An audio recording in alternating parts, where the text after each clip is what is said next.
Jenner as well. I'm going to go ahead and say we have a quorum. I'm not looking, so Julie, you don't have to count. We got Zach here too, so that's perfect. Oh, yep. We got 9. Zach makes a quorum. Yep. Well, before anybody ejects, I think we're on to adopting the consent agenda minutes from the December meeting.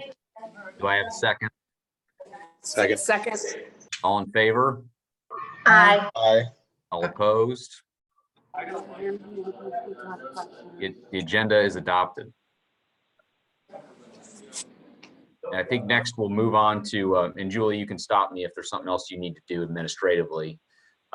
We've got actually something that's been building for a while and pretty exciting to hear. I'm going to be hearing a lot of it for the first time, although I think some of it's been previewed, from Nina Solomon from the Council of State Governments. Nina, welcome.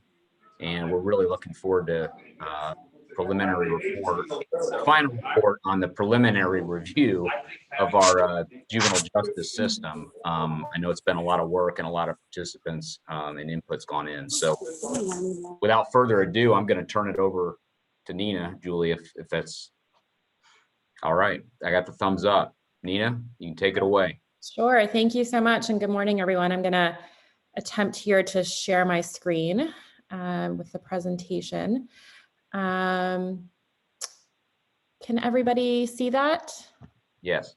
Great. So again, thank you so much for having us here to present to the commission. I think probably over a year ago at this point that either myself or my colleague Josh Weber presented to you all about the possibility of conducting a preliminary assessment, and here we are to share some of our findings and recommendations. I know that Julie sent the full presentation around, as well as our summary memo, which provides a lot more information and greater detail. Obviously, with the limited time we have this morning, I'm just gonna go through some of the highlights in terms of our findings and recommendations, but would love to have questions, comments along the way, reactions, and obviously have an opportunity for a brief discussion. And I know a few of you on this commission were also a part of the assessment in terms of our focus groups and interviews and contributed to our findings and recommendations as well. So thank you for your participation and commitment. So just to start, for those who are not as familiar with who we are, and my colleague Emily Rogers is on the call as well, the Council of State Governments Justice Center, we are a national nonprofit, nonpartisan association. We work with state and local government officials across branches to provide nonpartisan research-based advice and strategies to improve public safety and strengthen communities in a number of areas. And I'm with our juvenile justice program, as was Josh, or is Josh, and Emily Rogers, who's on the line, is with our research division. And so about a year ago, we started this preliminary assessment of Indiana's juvenile justice system, really with the goal of helping Indiana to develop a consensus-based, data-driven plan to make sure that the juvenile justice system is improving youth outcomes and reducing racial and ethnic disparities in the system, and at the same time protecting or increasing public safety. And to do that, we employed a number of strategies through this preliminary assessment. We tried to learn as much as we could about current and past juvenile justice reform efforts that the state has already engaged in. Obviously, JDAI being one, the dual status framework being another, but we always want to make sure that we're building upon and leveraging opportunities and strengths that the system already has, and we're not coming in fresh, of course, in terms of the work that you've already done. One of the key parts of the assessment was to try and evaluate the current capacity across Indiana to collect, analyze, report, and use juvenile justice data so that policymakers and you all on the commission would be in a better position to understand what's working and what's not working and be able to use data to drive decision-making and to engage in continuous improvement. And we wanted to establish priorities. So we knew this was just a preliminary assessment, and our goal all along was to conduct a deeper dive data-driven assessment, but we wanted to establish some initial priorities for system improvement by speaking with stakeholders across the system and across the state. And at the same time, we wanted to take a look at Indiana's legislative code and the way that resources are being allocated to the juvenile justice system to assess how they're aligned with what we know works from the research and from best practice across the country. So since October of 2020, we conducted over 30 interviews and focus groups with more than 100 stakeholders across the juvenile justice system. And you can see here on the screen some of those different stakeholder groups that we spoke with across county probation departments, magistrates and judges, state agency leadership, juvenile detention, and DOC facility leadership, DCS, a range of providers and the Provider Association, advocates, prosecutors and defenders, folks from the education system, and more. We also conducted over 20 interviews with state and local agencies to better understand the current capacity to collect and look at juvenile justice data across a range of state agencies, as well as conversations with 12 local county juvenile probation departments. And you can see there, they range from some of the more urban to more rural counties to really understand the types of data systems they were using and what kind of data they were able to collect and track. So we took all of that information from our interviews, from our review of state statute, from our review of annual reports and other materials and past reform efforts.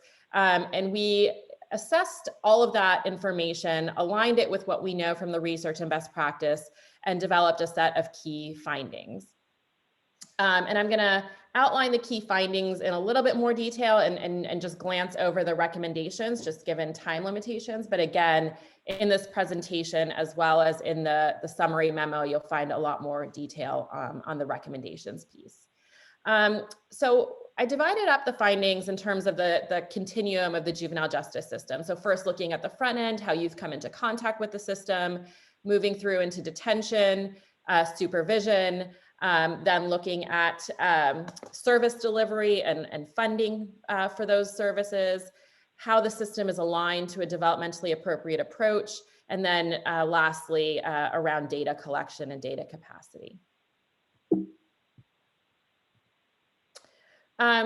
So we started out each section of the presentation, and again, I'm not going to go through this in great detail, with just an overview of what research and best practice looks like in each of these different parts of the juvenile justice continuum, just to give folks a grounding and an understanding of what we were looking for or how we try to align policies and practices and decisions with research and best practices. So in terms of diversion and the front end of the system, we know that most youth grow out of their behavior and stop reoffending without any system intervention. You get more return on your investment for diverting low-risk youth completely out of the system. It actually, more system involvement for low-risk kids actually increases their likelihood of recidivism and decreases their likelihood of completing school and other positive youth outcomes. And we know that restorative justice practices are a really good research-based way to hold youth accountable, but also at the same time, improving public safety by repairing harm to victims and communities. So in terms of Indiana and the front end of the juvenile justice system, we found that Indiana lacks the statewide policies and practices to ensure that low-risk youth are diverted from formal system involvement. So depending on the statistic and the report you're looking at, status offenses, so those are offenses that are only crimes because they're committed by juveniles, but if they were committed by adults, they would not be. Like curfew violations, truancy, those are status offenses. They still account for 15 to 25% of all referrals to juvenile court. And combined with other low-level offenses, property and drug offenses, these represent almost a half of all referrals to juvenile court, and almost 40% of probation cases, again, depending on the data source you're looking at. So these are additional kids that could be diverted from the system that are not necessarily a public safety risk and actually would be a better investment in use of resources to divert those kids and better serve them outside of the juvenile justice system through services in the community without court involvement. We also found that there aren't very many policies statewide on diversion, and that most counties lack pre-arrest or pre-court diversion opportunities, so that the only diversion opportunity across the state consistently was an informal adjustment. And as a result, we were still seeing, as you can see from the number, a lot of youth being referred to the juvenile justice system just to get access to services, but they are not necessarily a public safety risk.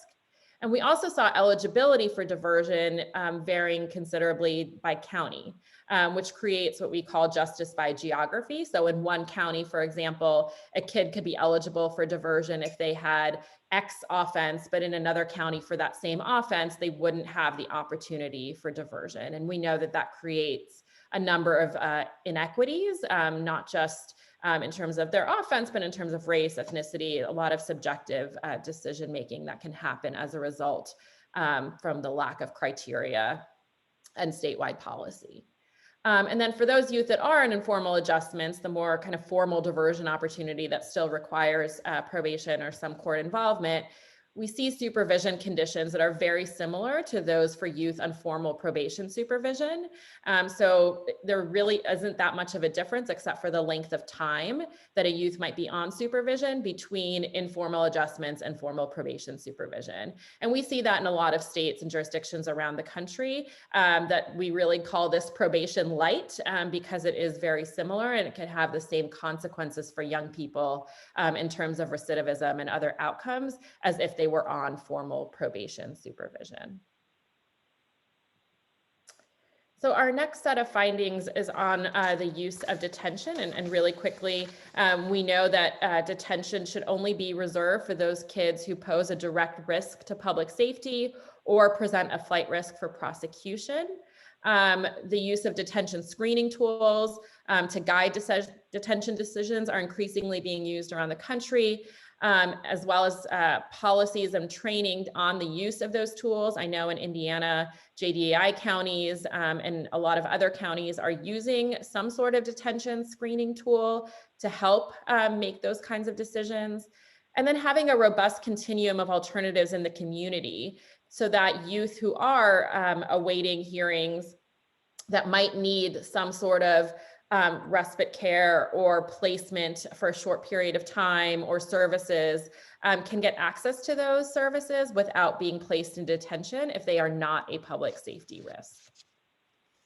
And so what we found in Indiana was that while there are significant declines in number of kids being admitted to detention, that was something that we did want to point out. I think it was nearly 60% decline in detention over the last several years. We still see youth that are being detained for non-public safety reasons or punitive reasons, and we see the disparities persist in terms of race and ethnicity. So a number of factors that play into that. One, Indiana doesn't have a lower age in terms of eligibility for secure detention. So you have youth as young as 8, 9, 10 who can be placed in secure detention. And we know from the research that being placed in detention, even for one day, can increase trauma, increase mental health issues, et cetera. So in terms of consequences for those young people, are there alternatives in the community so that they do not have to be placed in secure detention? We also know that there's still broad discretion in statute around the use of secure detention for non-public safety reasons. So kids getting placed in detention because of medical issues, because they're at risk of harming themselves, but not necessarily at risk of harming others or the community. Their family is unwilling or unable to pick them up, and some other non-public safety reasons.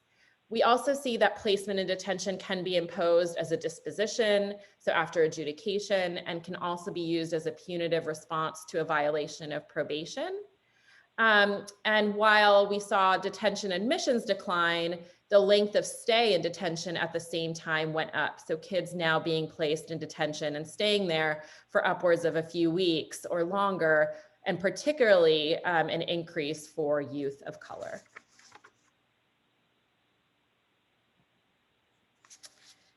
So our next section is around disposition and supervision.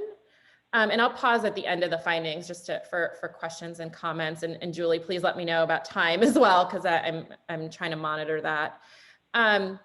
So in terms of research best practices, we know that the best practice for supervision and dispositional decision-making is to use risk assessments, to match youth with the most appropriate disposition based primarily on a youth's assessed risk of reoffending, and only use out-of-home placement for those youth that pose a significant risk to public safety. And that their time on supervision, their intensity on supervision should also be based on their risk level as well as their offense, but also the progress that they're making on their case plans, on their services and treatment. That standard conditions of supervision should be limited. Conditions should be tailored and individualized to the root causes of each youth's behavior, and restorative justice practices should be used to the extent possible. We're also seeing a number of jurisdictions and states around the country starting to position probation officers more as agents of behavior change, positive behavior change, rather than just focusing on monitoring and making sure that youth are adhering to conditions, as well as the use of graduated responses and incentives to hold youth accountable and respond to probation violations. So in terms of Indiana, so we're seeing a few counties in the state trying to transform their probation systems to align more with this risk need responsivity model, and using risk as a primary factor in making decisions, but we're not seeing that across the state. We heard from a number of stakeholders that the state's current assessment, the IAS, is not being given a lot of weight, doesn't have a lot of credibility with stakeholders in terms of being used to inform dispositions, and that there's limited criteria to guide the use of out-of-home placement and incarceration. We still see a number of referrals to probation for technical violations. It's a huge part or driver of system involvement. And while we saw we saw overall admissions to DOC, to the Division of Youth Services, decrease, similar to the decrease that we saw in detention. Again, here we still see racial and ethnic disparities remaining a significant concern. So in 2019, while a third of youth in DYS custody were Black youth represent only about 15% of the juvenile population in Indiana. And another piece of the supervision continuum that we heard a lot about from stakeholders is that for youth being released from DOC, DYS custody, there's a lack of transitional or reentry supports and services to help connect youth to education, housing, employment, et cetera, to make sure that those youth are successful in the community. In terms of service delivery, research and best practices to prioritize the majority of services for moderate and high-risk youth. We know that the juvenile justice system has limited resources, and we see the best return on investment when those low-risk youth, again, are diverted out of the system and services are prioritized for those higher-risk youth.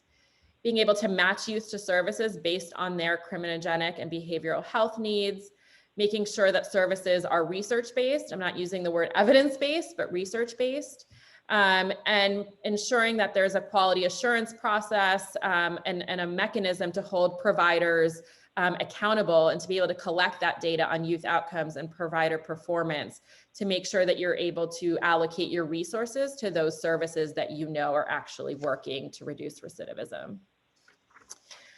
So in Indiana, we know that the state has a very robust infrastructure for supporting service delivery for youth in the juvenile justice as well as in the child welfare system.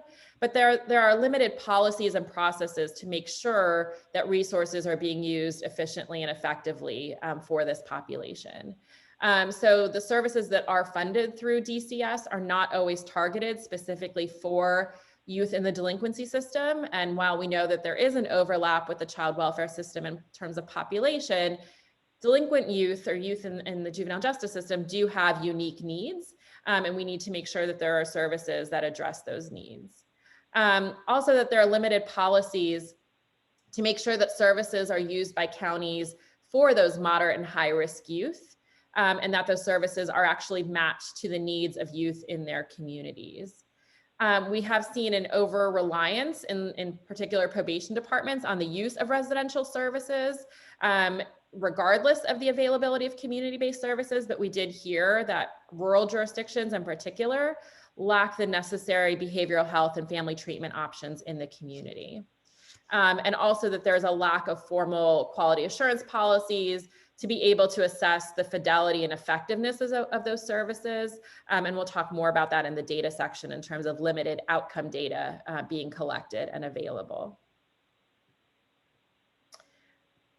And then the last piece before data is making sure that the juvenile justice system overall is aligned to what we call a developmentally appropriate approach. So there's been increasing research on adolescent development and brain development over the last decade or more. And the research shows that youth are not mini adults. They have distinct needs, distinct characteristics. That supervision and services should focus on promoting positive youth development and not on punitive approaches. And that their services should really be tailored rather than treating youth as one homogeneous group. So in terms of Indiana, we saw that Indiana does not have, and I know this is not surprising, these are some issues that have come up in other conversations over the last couple of years, but Indiana doesn't have a lower age for juvenile court jurisdiction.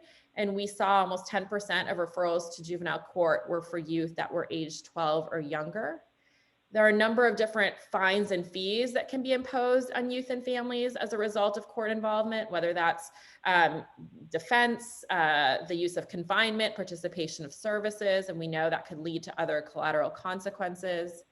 There's a number of punitive policies and programs that are still in place in Indiana that have been demonstrated clearly by research to be ineffective, such as the boot camp, continued isolation at times in facilities, and other collateral consequences to employment and education as a result of system involvement, as well as the broad discretion for waivers to adult court and the long list of offenses so that youth can be transferred to the adult system automatically.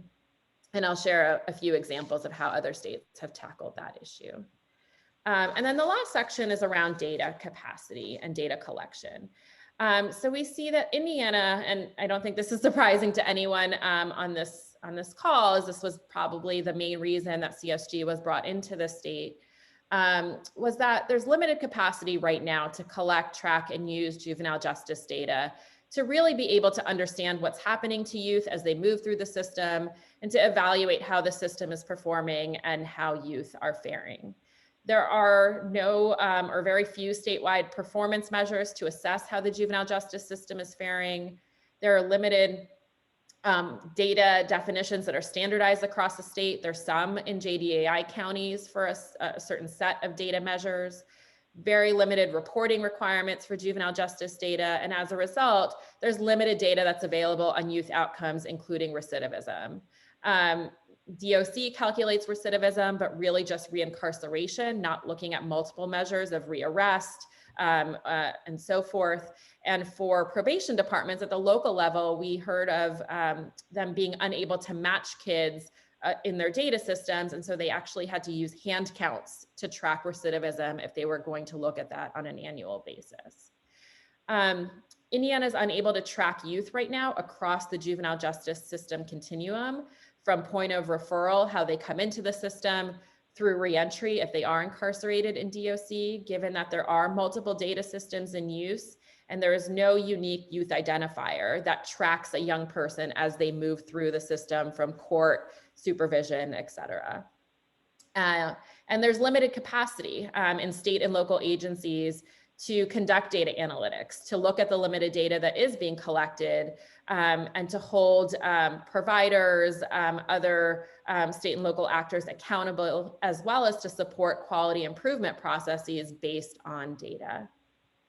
And this chart right here shows you all the various data systems that are currently being used by the state and by local agencies, court and probation departments, to collect and track data on youth in the juvenile justice system. You can see there's 5 different systems that we know of that are being used by juvenile probation departments across the state, multiple court data systems, and none of these data systems can talk to one another. So therefore you can't match kids across the system and conduct a full comprehensive assessment to understand how the juvenile justice system is faring. So I won't go into the recommendations, but you'll see here we have a number of recommendations in each of the areas in terms of the front end of the system, detention and supervision. It's in even more detail in the memo. And we also provided you with some state examples from a variety of different states of how they've addressed these different issues. So for example, there are states like North Dakota most recently that have decriminalized status offenses. And so those youth are now handled completely outside of the juvenile court system. A number of states like Indiana or like Florida, excuse me, have developed pre-arrest diversion programs. States have revised language limiting the use of secure detention. We know a lot of states that have created funding formulas or funding models to incentivize the use of community-based services rather than using residential placement or incarceration, as well as developing performance measures so that service providers can start tracking data on the youth that they're serving and reporting that to their funding source. In terms of a developmentally appropriate approach, a number of states have now established a lower age of juvenile court jurisdiction, and there is current legislation in a few states to also establish a lower age. A number of states have revised laws to make it harder to send youth to adult court. We're seeing states and counties increasingly using tools to make sure that their programs and facilities are adhering to the research and that they're conducting service quality assessments. And then in terms of data, and Emily can talk more about this if folks have questions, there are a number of states that have similar systems to Indiana, where there's a state system for corrections and local probation departments, local court systems, but they have established comprehensive data systems where they are able to link information across these different agencies and across these different systems to be able to look at youth outcome data, look at recidivism, look at statewide performance measures across the state. So Florida, Texas, Pennsylvania, Iowa, these are other examples of states where they have been able to do that. And these are examples that we can share in greater detail with Indiana. And then lastly, in terms of next steps, so following this preliminary assessment and the summary memo, we are hoping, depending on available funding, to conduct a more deep dive assessment where we will actually be able to look at statewide and some county juvenile justice case level data to identify priorities for change and to look at the areas that came out of this preliminary assessment in greater detail. We would also focus more on community engagement. One thing we weren't able to do in the preliminary assessment phase is really engage directly with youth and families and community members to talk about issues and challenges and priorities. And then we would work with stakeholders and the task force to develop policy solutions to reach consensus on policy and funding or resource allocation changes for the next legislative session, as well as through administrative policy change. We know that not everything happens through statutory change. As at the same time, we think it's really important to help Indiana build capacity to be able to collect, track, and use juvenile justice data in order to be able to drive decision-making. So there would be some near-term goals there in terms of establishing statewide performance measures, shared data definitions, et cetera, that we would be able to start supporting Indiana with should funding be available before even this comprehensive assessment would be finished or complete. So that is our summary memo in a very abbreviated form. And happy to take any questions, would love to hear reactions. I know that there's a lot of information to digest, so I understand if folks want to take a couple of minutes as well, or want to open it up. I don't know, turn it back to John or Julie to facilitate that, but. Yeah, I'll let others chime in if they've got any questions, but I'm happy to kick it off. As far as the diversion, I'm going back to your first slide, I think on some of the challenges that you saw on lack of diversion opportunities. What did you find, aside from sort of looking at what we incentivize or require inside a state statute, some of the barriers for diversion on any level of government or in any branch of government might be? How do we think about the, what the biggest barriers might be as a commission, and then obviously as a number of policymakers in different realms on this chat here? Sure. Yeah. I mean, I think the good thing is that we saw some counties diverting more low risk youth out of the system and having those services in place so that kids could access those services without getting involved in the court system. I think that there's opportunities, though, to standardize that in some way across the state, obviously allowing for local flexibility. Every community is different. Every community has different services that are available to their young people. But having for example, how kids are diverted is a very subjective decision right now. So using a diversion screening tool, for example, to identify if a kid is low risk and having those low risk kids automatically be diverted to some sort of community-based program or service depending upon their need, rather than having them only be able to use an informal adjustment, for example, to divert that young person. Partnering with law enforcement so that law enforcement, even though they do have the discretion right now, they're not really using that discretion to divert low risk kids on their own. They're bringing those kids to probation departments to make that decision in terms of an informal adjustment. So having some sort of community-based civil citation program or other types of programs that are available for youth before they even get involved in probation or the court system. And having some criteria so that jurisdictions know that these are kids that should be diverted from the system completely, that we don't need to use up our resources in order to get better outcomes for these young people. They're not going to penetrate the system any further. I think honestly, some of it at a statewide level and what we heard from stakeholders is education. I think what we hear often is, well, we want to throw all these services at these young people because we want them to get better. We want to improve their outcomes. But in actuality, that can make them worse. So if we do nothing at all, they often have better outcomes than if we throw a whole host of services at kids. And just having that education around best practices and what the research actually says, I think is something that would be very valuable for a range of stakeholders across the state.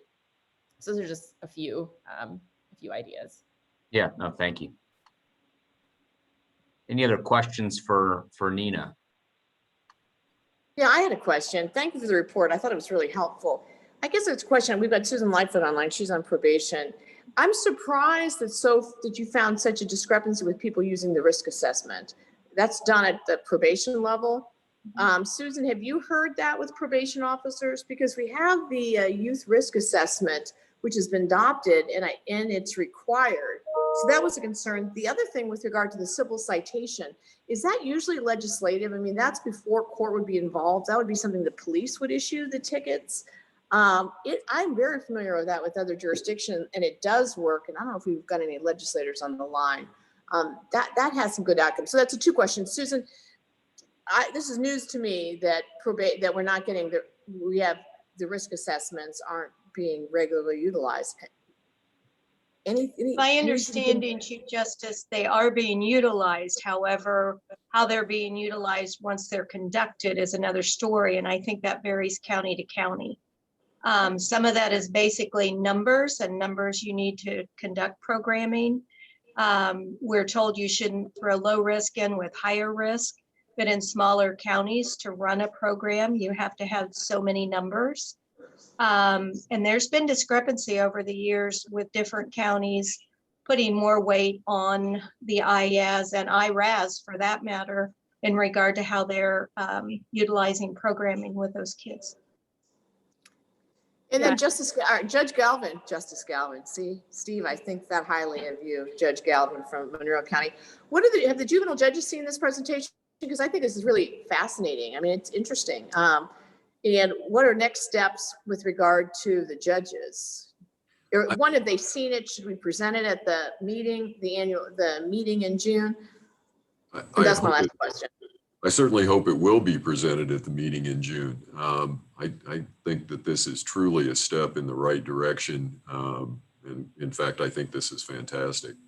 And I think that that's a feeling shared by the other judges, particularly those who've been involved with JDAI. I would only note right now that applying some of these principles, I have 0 children in secure detention today. And a lot of that's attributable to JDAI and the efforts through the Indiana legislature, the executive, and certainly through the Supreme Court. So applying these rules, I think, has made our community safer and had far better outcomes for children. And I also note, you can get me going too easily on this, but Nina,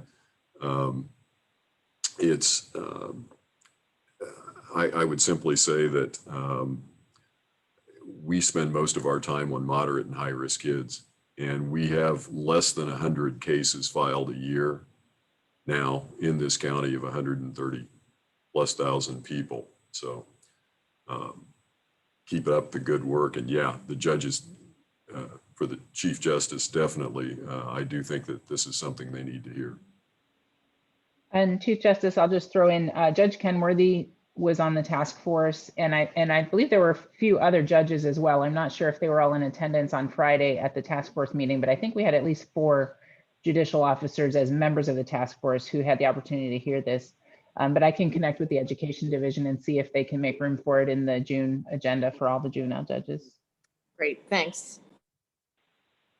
Yeah, and just to answer the Chief Justice's other question, and Susan was right. I mean, what we heard about the risk assessment was it's being used out of formality, but that the results of the tool itself were not necessarily given a lot of weight by judges in their decision making or by probation officers in terms of case planning and other decisions for a number of reasons. So it was being used, it was just that the actual results were then not driving decision making.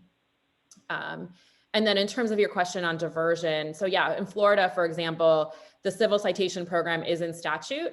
They created a statutory framework for local jurisdictions to develop their own civil citation programs, and then created a funding structure so that they could incentivize jurisdictions to utilize that civil citation model to divert additional kids from the system. So what we've seen in a lot of states is that these types of diversion approaches are in statute because it creates that kind of consistency, or at least a guiding principles and framework across the state. And then it creates a funding mechanism or a way to get counties on board, especially in a state like Indiana, where you do have a lot of local control. Nina, I have a question for you about this. One, let me back up. Great work, really helpful. I mean, some things we certainly were aware of, but I think this report gives more detail and nuance. So I want to focus on your stats about disparities of detention for kids, for Black kids. Given what you saw, and I know that Indiana has data issues, but do you feel like we have enough data in place that CSG could pinpoint at what points are decisions being made that result in such a high incarceration rate? Like, as I'm listening to you, my mind was thinking, are these JDAI counties included in this? Are the kids in detention at the outset, or is it the result of like a punitive measure employed later? Like, I just have kind of those kinds of questions. Do you feel like Indiana has data to answer those types of questions, to kind of pinpoint where in the system are these decisions being made such that perhaps we could take remedial measures, just working with a locality to bring this to their attention and try to address it? Yeah, that's a great question. I'm going to probably turn it over to Emily to answer the data piece. I will say Indiana is not alone in those data points. So we see this around the country, that incarceration has gone down significantly, referrals to juvenile court have gone down, detention, every part of the system has gone down, and yet disparities remain the same or have increased. We even see that on the front end in terms of school suspensions and expulsions, gone down, but disparities have remained the same. And that data point was, I think, from a JDAI presentation, so that, yeah, we've seen the decrease, but not in terms of disparity. So that doesn't include those counties. And to answer the data part, what could we do? I think the answer is yes and no. But Emily, if you want to elaborate a little bit more. I think that there is some data that we can take a look at in the deeper dive in terms of what's currently being captured. There is a database of juvenile detentions in Indiana, so that might be a source where we can go to and get a little bit more information, particularly about what types of offenses and what are the legal reasons for holding youth. So there might be some information there. And then if we're able to look at the JD, the counties that do JDA, there might even be additional information that might give us some clues about what's happening. But it is a complicated question, and I think the more data that we are able to locate around each decision point that leads a youth into detention is going to help make the picture clearer. And we have identified a number of counties that are using the same data system for both court as well as probation. And so there could be a possibility in the next phase, if we were to be able to do the work, where we just take a look at obviously DOC data, detention, JDAI, but also all of those counties that are using the same data. We might just take those counties and do the deeper dive, looking at every decision point from referral, et cetera, through probation supervision. We just can't do that probably at a statewide level because the data isn't linked at a statewide level. But we could do that in probably, I don't have the number right now, but 10 or so counties. Thank you.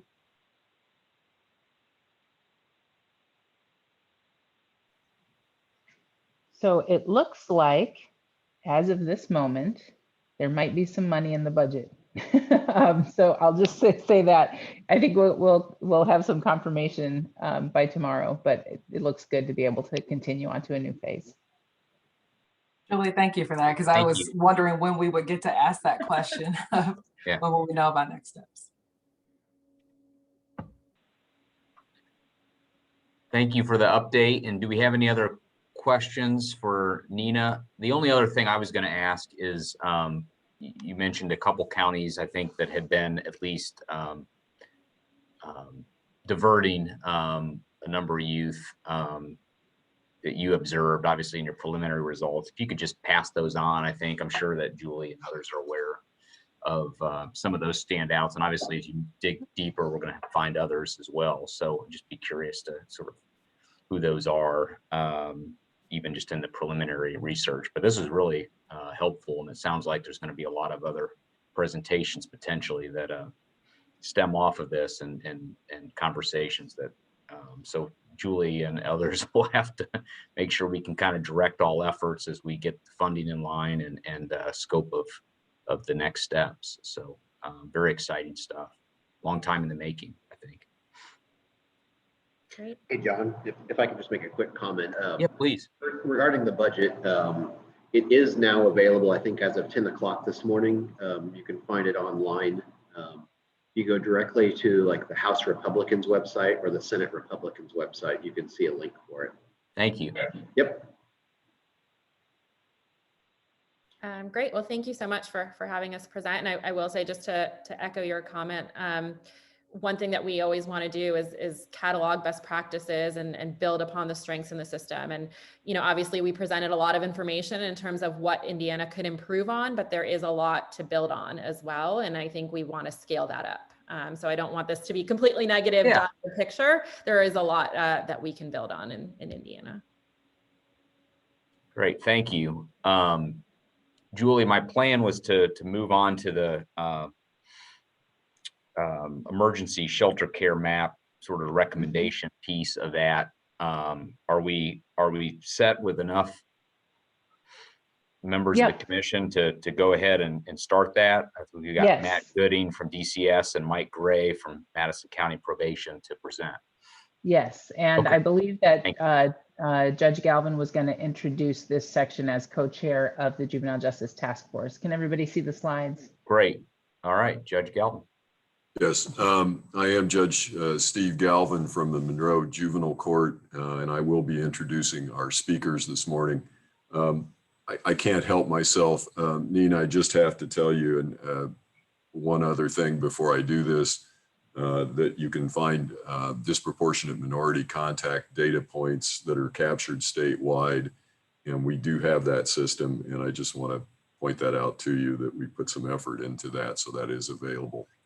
I am co-chair with Nancy Weaver of the Juvenile Justice and Cross Systems Youth Task Force. I've not had an opportunity to speak to the commission before, and I took Charlie Pratt's place on the Juvenile Justice Task Force, Judge Pratt's place. Just by way of quick background, I'm a former public defender, a former prosecutor, attorney for the Department of Child Services, and now a judge for 16 years. And I've dealt with children's issues for over 40 years. So it's nice to be able to address the commission today. The commission's strategic goal number 4 is to improve the safety and outcomes of youth who come into contact with the juvenile justice system. So the mission of the Juvenile Justice and Cross Systems Youth Task Force is to study alternatives and make recommendations to the commission to achieve this goal. We have a number of subcommittees addressing issues such as strengthening collaboration between juvenile justice stakeholders, diverting youth from the juvenile justice system, transitioning youth from placement, integrating the science of child and adolescent development into the juvenile justice system. Today, you're going to hear from our committee to increase alternatives to detention for youth. Our co-chairs are Mike Gray and Matt Gooding. Mike is the Supervisor Probation Officer for the Madison County Juvenile Probation Department. Matt is the Assistant Deputy Director at the Indiana Department of Child Services. And I just want to note that Mike and Matt and their committee have done an outstanding job. When COVID-19 hit, many committees were forced to take a hiatus and to slow down their work. This committee was an exception. They just have rolled forward. So with that, I'll turn you over to Mike and Matt.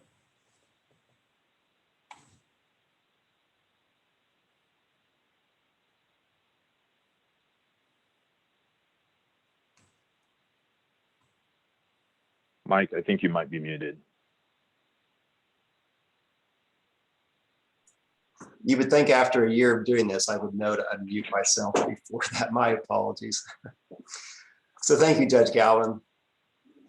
You can see by the list of names on the screen there that we had a representation from a variety of agencies serving on this subcommittee. The initial members and or their agencies were recommended or suggestions from the task force itself. I wanted to note the 4 individuals on the bottom of that list. There were additions that the subcommittee recommended. As we got further into this process, we felt like it was important to have representation from shelter care facilities as well as LCPA, licensed placing agency facility. And those 4 individuals were very helpful and gave a lot of insight and input. So I believe that was a first good step in the work of the subcommittee, was identifying who we actually needed on the subcommittee. You go to the next slide, Julie, thank you. So the focus of the subcommittee was to conduct a study on the allocation of resources to ensure access to emergency shelter care in all areas of the state of Indiana, and also to explore alternatives to shelter care that might better address the needs of some youth. This actually stemmed from another subcommittee called the CSEC Committee, the Commercially Sexually Exploited Children Committee, as they explored issues surrounding law enforcement, taking those youth into custody. So Matt, I'm going to pass it to you now, talk a little bit about our methodology and our findings in this process.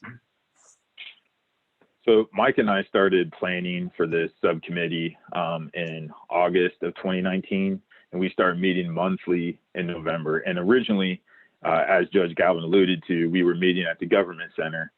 So we had individuals from Elkhart, from down in our southern counties, Monroe, all over the state.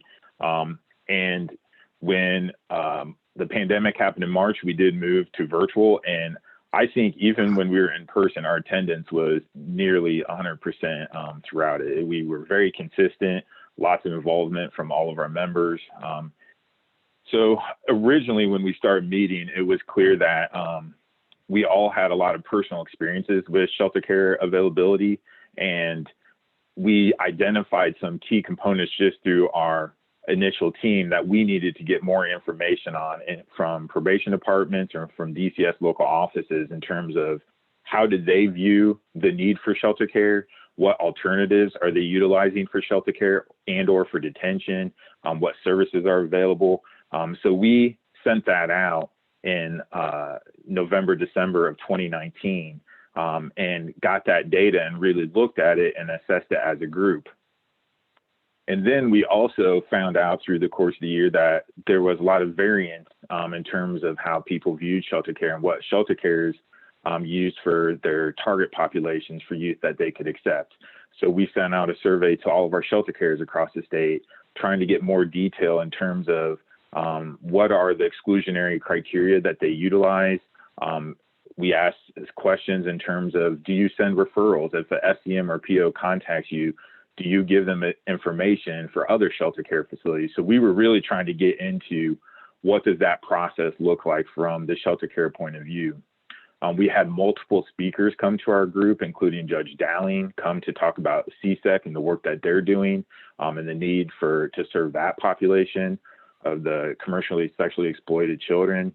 We had IYSA, that's the Indiana Youth Service Association, come and talk to us about Safe Place.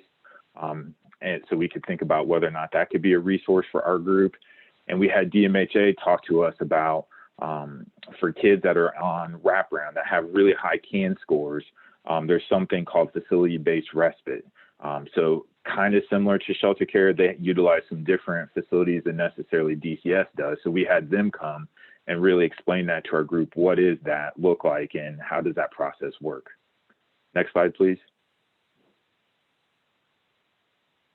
And I will say one thing I wanted to mention is all of those things that we did on the prior slide led to us continuing to expand our group. When we started talking about needing shelter care perspective, Judge Galvin volunteered his local shelter care to participate. We had an individual from Elkhart who volunteered a LCPA, a licensed child placing agency up in Elkhart. So we were able to add those individuals as we moved along to make sure we had a pretty full and robust group. So in terms of the findings, one of the things that we did is we brought data to the group. So I worked at DCS to be able to release our capacity data to the group, and we got permission, and we were hovering throughout 2020 at around 35%. So what that means is that DCS licenses beds for shelter care facilities, and of those licensed beds, only 35% on any given day were being utilized. We heard from our probation departments, from our local DCS offices, and from the members of our group that they weren't aware of shelter cares across the state. There was no global shared understanding. They knew the one shelter care they always called, and that was kind of the extent of it. We knew quickly that we needed to create a map so we could see where the shelter cares were across the state. So that's something we started working on, and we were able to identify that most people had a shelter care within an hour's drive of that county. We heard from our feedback from our stakeholders, our probation officers and our case managers, that foster care was the primary need as an alternative to detention and could potentially prevent shelter care being necessary. We also heard that foster care was not available, that they got lots of denials or lack of responses for their youth. And then we further heard that our foster care system has biases towards youth that are on probation and older youth generally. So again, we heard this from our case managers and from our probation officers and the members of our group. And I think that some of this, as we started talking, I think one of the most fascinating pieces that is important for you, the commission, to understand is we had individuals who were doing this work who immediately started to understand the implications for the work that they do and immediately started making adjustments. So our LCPA immediately started trying to train their staff to really figure out how do we help our foster parents have a different understanding of the developmental needs of older youth. And I think when Judge Galvin was talking about child development and understanding best practices, she started looking into what kind of training could she provide to her foster parents so they could feel comfortable to be able to accept and meet the needs of those youth. We had shelter cares that recognized that their staff that are looking at admissions are not taking kids with higher needs, they're taking kids with lower needs because that's easier for the milieu. So they immediately started adjusting how they looked at those youth with their staff to make sure that they're actually taking kids that really need shelter care system. So I thought that was pretty important. And even for myself, I think I was very fortunate to be a part of this subcommittee, as some of this stuff directly ties into my role at DCS. And so I was able to start working on some of the recommendations because they really were good recommendations. Next slide, please. So this was one of the first things that we were asked to do because it was clear we didn't understand as a system where all the shelter care facilities were across the state. So at first I drew it on a dry erase board, but over time we actually were able to create this PDF where we listed out all the facilities across the state. And we've been able to disseminate this to probation and to local DCSs. It's on our DCS website and it's on our new SharePoint for residential. So this was a big step towards just increasing that awareness. And again, it was one of the recommendations, but it was a recommendation we were able to move forward with because it was just best practice. Next slide, please.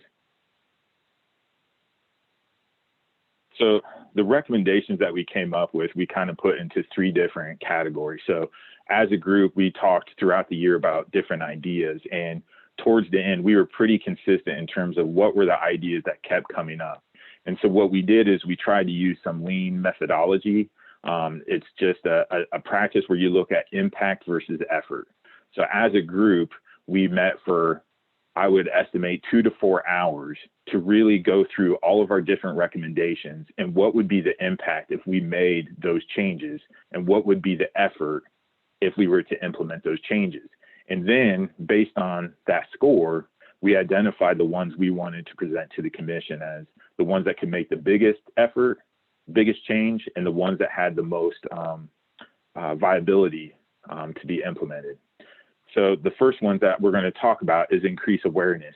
So we had a couple of different things that we talked about. So we had situations where kids just needed a place to go other than detention. They didn't need to be in a detention facility, but they couldn't be at the probation department or the local DCS office.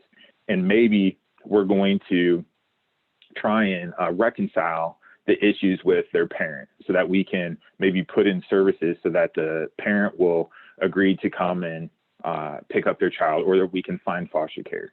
And so DCS has a contract with our shelter care facilities that does allow for non-overnight shelter care placement.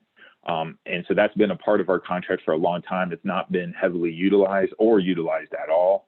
And so that was one thing that the shelter care has brought up is because they have that capacity, they have those licensed beds, they have the facility, they can help with education, it's a safe place. Youth could potentially go to a shelter care for 8 to 12 hours while we work to get the parent on board with being able to come and take their child back. So one was to present that to all of the shelter care facilities. And because David and Reed and I work with the residential facilities, we've talked about that with our facilities on our monthly calls. Just, again, trying to increase awareness that they have the capacity to do that. We talked about the SharePoint. So one of the biggest things is all of our shelter cares have very nuanced target populations. So some will only accept males or females or individuals within certain ages. They will also only accept youth with certain criteria. So some of them won't accept youth if they have addiction issues or aggression or recent elopement or acuity that has led to prior self-harming incidences. So we try to collect all of that information. And I was lucky enough this year to have a practicum student who was willing to utilize his practicum to build our SharePoint. And DCS just released that statewide and at the beginning of April. So we do have all of those very specific criteria accessible to everybody.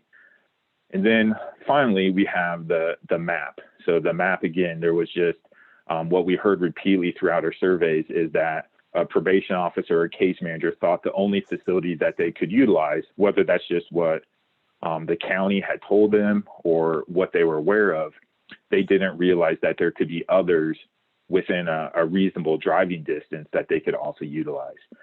So we created that map. We also shared it with our shelter care facilities, again, trying to encourage that they could also be a part of that solution. So if they're unable to accept that youth for whatever reason, they could offer to the SCM or probation officer alternatives so that they're not stuck in that moment, in that crisis moment, trying to continue to navigate the system. They could be given very concrete, specific referrals to then call those other shelter care agencies.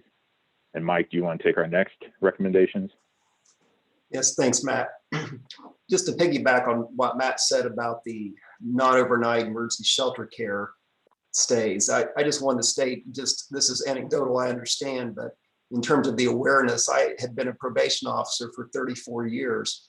I'd never been informed that there was a non-overnight option for emergency shelter care. And I think that's just an example of simply the need to increase awareness of that particular issue, and then also the SharePoint in general that expands the knowledge of the probation officers and FCMs of what emergency shelter care is available and what agencies will do what. The second point that we have in regards to recommendations is enhancing foster care capacity. And as Matt indicated, one of the findings of the survey showed really strong weight behind foster care as an alternative to emergency shelter care. This also would be an alternative to secure detention in many cases in the delinquency world as well. So, but a consistent theme that came through in this process, however, was that foster care is not available for older youth in general, and in particular, older youth in the delinquency system. There were some pockets of the state that were focusing on that to some degree, but there is not a coordinated statewide effort. So the recommendation of the subcommittee was to provide training to the foster care system to destigmatize rather, and better understand the needs of older youth so that foster care utilization would be enhanced for those youth. And if we are enabled the older youth to have their needs met in a more home-like setting, then those youth are not in emergency shelter care, and that increases the capacity of shelter care facilities to serve the higher need youth. An example of the training, we're not particularly trying to ask the commission to endorse any one particular training, but I did want to state some of the discussions we had about the type of training. It sounds like everyone on the commission is familiar with JDAI, and there is policing the teen brain from Strategies for Youth that has been utilized for some time in that process. From policing the teen brain, STEM teaching the teen brain, and then parenting the teen brain. And there has been some discussion about parenting the teen brain and orienting that towards foster parents. Discussions actually with the executive director of Strategies for Youth and the presenters of that training. So that's a type of training we believe would be helpful. It addresses issues of trauma. It talks about developmental issues for teens. And it also gives tools for parents or foster parents in this case, in terms of how to respond to youth that may be acting impulsively and help avoid in the parent's case, calling the police, and foster parents' case, maybe saying we have to get this child out of here. Is there some understanding and empowerment there? Another type of training that was mentioned was trust-based relational intervention, TBRI. This is a therapeutic model that trains caregivers to provide effective support and treatment for at-risk children. This also acknowledges the developmental issues for children as well as attachment issues and trauma issues, and it's a widespread training used in various areas, and not just for foster parents, but for any caregiver in residential facilities and so forth. So closely related, however, to the training and the education of the foster parents would be the recruitment of foster parents. We need to have people to train, right? So the recommendation is that there would be an intentional recruitment of foster families that would serve older youth and youth on probation and youth with high behavior needs. Some of those youth end up in higher levels of care. We just had this presentation from Ms. Solomon about detention, trying to avoid secure detention. And there are times, unfortunately, where a youth might find themselves detained simply because they do not have an option of foster parenting or other types of alternatives. So we need to be mindful of that, and we believe that having more foster parents trained to take older youth could prevent some of those issues. Part of this process, however, would be to assess the current barriers that some of the foster parents may have in the LCPAs. The LCPA rate is the same no matter what level of care that the youth needs, and the reimbursement for foster parents is also the same. And so there was discussion within the group about incentivizing foster parents to take that training that would then enable them to accept older youth, delinquent youth. And also, just as perhaps as important to the recruitment process, is setting the expectation of the foster care system to be trained and prepared for the higher need youth and the older youth. So once again, if this is successful, then there would be less dependence on shelter care, detention in some cases, if for youth that can be successful in a foster home setting. And our last sub-point of recommendation is the longer term plan. It's the longer term plan because it has to do with some adjustments that maybe emergency shelter care facilities would need to make. We found while there may be some instances of shelter care facilities that are serving or are near capacity at any given time, as Matt said, the overall census of the shelter care youth in the state of Indiana was about 35, maybe to 40%. The survey had in discussions pointed out that there is a variance in terms of behavior criteria and a variance in terms of the needs that a given emergency shelter care might address. Some agencies identified youth with types of needs that could often be met in foster care. Matt had mentioned this, that they're taking maybe the lower need youth, and so there may not be room or there may not be capacity for a higher need youth. One of the issues in terms of exclusionary criteria often wasn't objective, but simply a matter of the current population maybe would not be in a position to have a youth with certain issues that they were bringing to the table. Some facilities simply don't have the capacity, whether it has to do with staffing, it may be the layout of the facility itself. Some of the exclusionary criteria also was recent physical aggression, self-harming behavior, could be mental health needs, things of that nature, high risk of elopement, which that gets into the CSEC youth, and the risk not only for those youth, but again, the population that's there. If it's low risk youth, there's concern about bringing certain youth into the population in terms of influencing in the CSEC situation as far as recruitment of other youth. So there's certainly a challenge for shelter care facilities. But rather than exclude those youth up front, we believe there's the need for facilities to have the capacity and training to evaluate those youth in those situations on an individual basis. Sort of an example of how this might play out that seems to be the classic example is a youth that's arrested for battery within the home. And there are just a lot of dynamics that may have led to that situation. And that's an example of recent physical aggression may exclude that child from being in shelter care or any given facility. And in that situation, if there can be an assessment of the youth, there can be an understanding of the dynamics that led to that alleged physical aggression. There are many times that a youth could very easily be safe in a shelter care facility and not have a general practice of aggression, but rather have simply a more isolated, contextualized situation in which there was aggression. And those are the kinds of things that the training, and that also would be true back into the foster care training as well. There may be some youth where that need could be met as well. So in regards to shelter care, the recommendation is to create a standard admission criteria and expectation and training opportunities for emergency shelter care facilities And we believe that would aid in enhancing the state's ability to have additional capacity to serve those higher need youth. So we believe these recommendations are, as Matt said, they're attainable, they're consistent with the discussions and the findings that we had. I would note they don't call for more buildings or facilities to house youth that are in need. The call is really to enhance what we have by setting expectations for foster care agencies and shelter care facilities, by training to enable those expectations to be met, and then recruitment of Hoosiers that are willing to be able to serve in this capacity. I thank you, Commission, for your time. Thank you both. I think at this time I see Representative Devon is on and some others. I think we've got an action that's requested. Is that right, Julie? To approve all of these basically these 3 tiers of recommendations.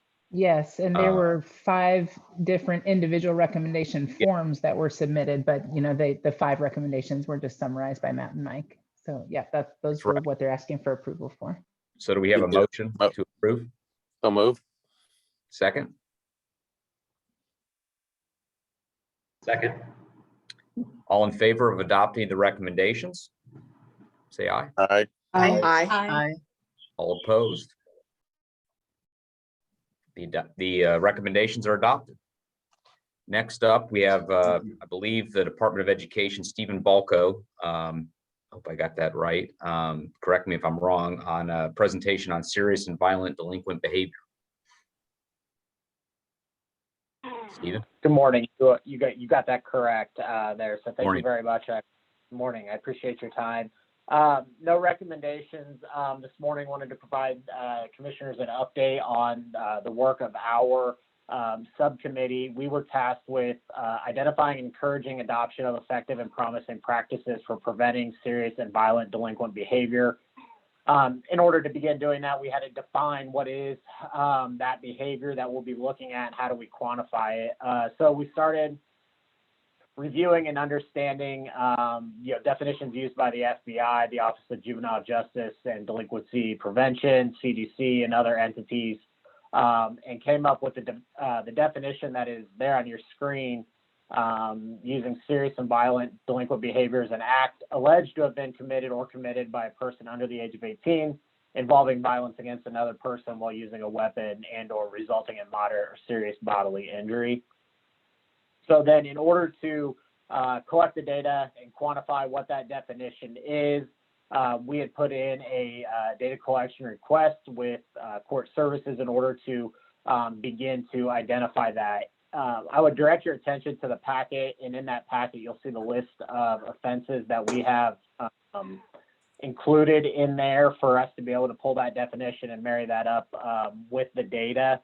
I also would want to point out that we would also include any attempt of those acts and acts that are felonies and are enhanced due to being armed or with the use of a deadly weapon or result in a moderate or serious bodily injury will meet that definition.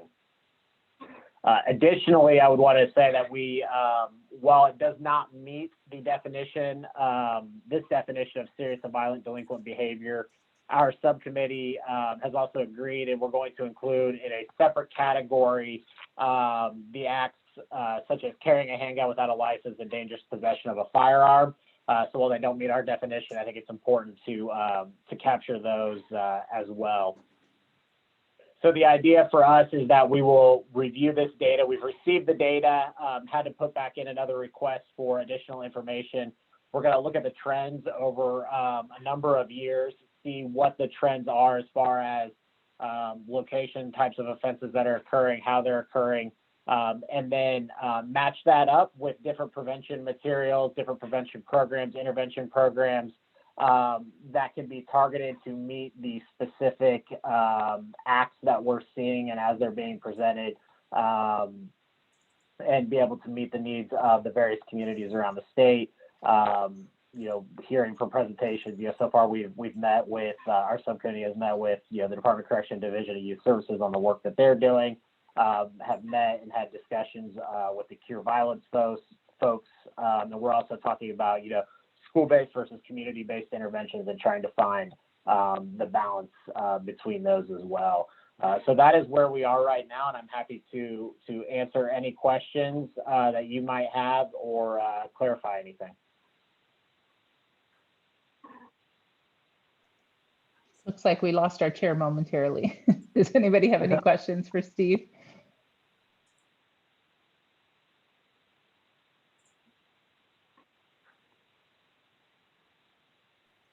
Okay, I guess I'll take the liberty of moving us on to the next agenda item. Thank you. Thanks, Steve, and thanks, Judge Galvin and members of the Juvenile Justice and Cross System Youth Task Force. And if I might also take the liberty of just making a little editorial comment here. You know, we had the whole CSG assessment, but we still have our Juvenile Justice Task Force moving forward, and they actually are digging into detail, and there's a little bit of overlap of some of the issues, which is great, because again, that puts us in a good position to have more information and to create more solutions based on the work of both groups. So it's neat that they're all moving forward. I'm going to share my screen again for the next presentation.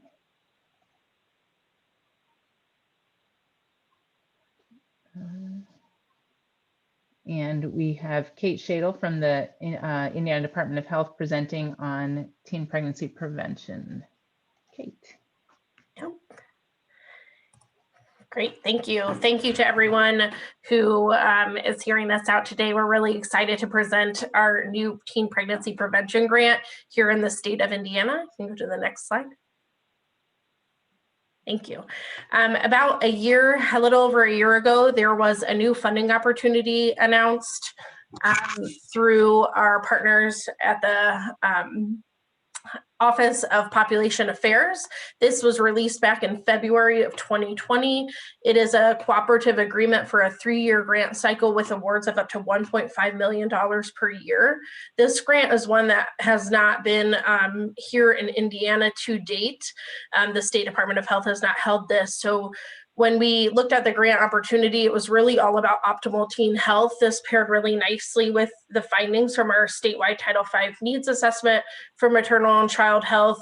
We really were using a systems thinking approach and looking at multiple leverage points to maximize impact on reducing teen pregnancy and STI rates here in Indiana.